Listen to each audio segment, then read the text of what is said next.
As we continue this Holy Week reflection series my mum has asked us to do, we come to a day of contradictions between realms, silence in the seen realm, yet explosive victory manifestation in the unseen realm.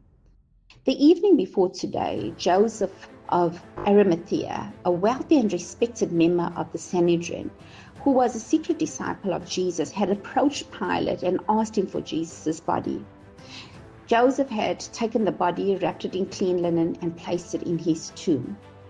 This Saturday is the day after the death of Jesus.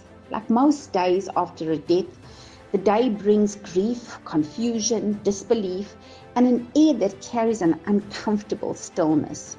People are trying to make sense of what had just happened. In the seen realm, it looks like everything is over.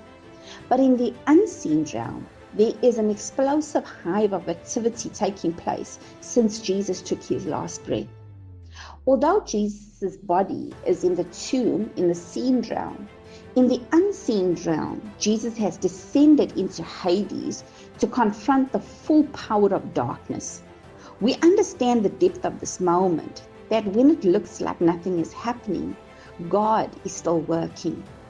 Just as God works when we don't see him, Jesus is doing the same thing in these moments. God's silence on one realm does not mean nothing is happening.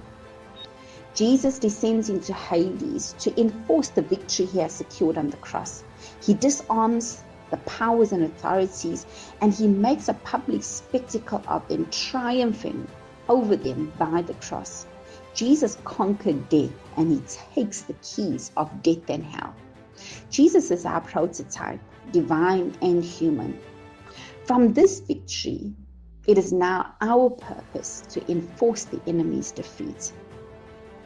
So the question is, what do we do when it looks like there is silence in the seen realm? Holy Saturday reminds us that silence does not mean nothing is happening. It is often the place where victory is being manifested. God's purpose in all of this was to use the church to display his wisdom in its rich variety to all unseen rulers and authorities in heavenly places, and for each of us to enforce the enemy's defeat. So, I will see you tomorrow right here where we will reflect on Resurrection Sunday. God bless you.